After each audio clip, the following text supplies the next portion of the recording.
Ang Alamat ng Mangga, mga kwentong pambata. Noong unang panahon, may isang magkasintahang labis na nagmamahalan, sina Ben at Maria.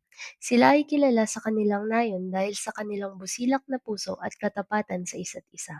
Gayunpaman, tulad ng maraming alamat, ang kanilang pag-iibigan ay dumanas ng matinding pagsubok.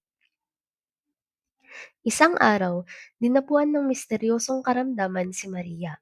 Sa kabila ng lahat ng pagsisikap ni Ben at ng mga albularyo sa baryo, hindi bumuti ang kalagayan ng dalaga.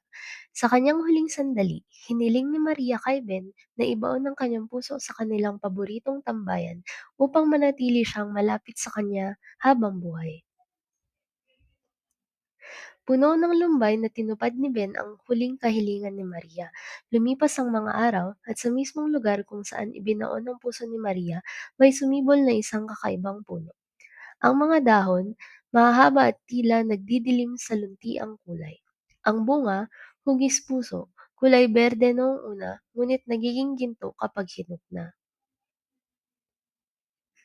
Nang tikman ng mga taga-nayon ng bunga, naramdaman nila ang tamis na tila pag-ibig ni Maria. Dahil ang bunga ay hugis-puso, naalala nila ang dakilang pagmamahalan ng dalawa. Ayon sa salaysay, ang tawag dito ay nagmula sa katagang puso ng mangga o puso ni Maria sa ibang bersyon. Hanggang sa kalaunan ay naging mangga na lamang ang tawag natin dito ngayon. Mga aral mula sa alamat. Wagas na pag-ibig. Ipinapakita nito na ang tunay na pagmamahal ay nananatili kahit wala na ang isang tao. Kalinisan ng loob.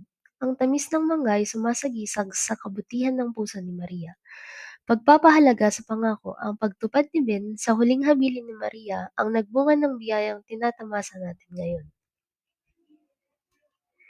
Alam mo ba na ang Pilipinas ang tahanan ng Carabao Mango na kinikilala sa buong mundo bilang isa sa pinakamatamis na uri ng mangga?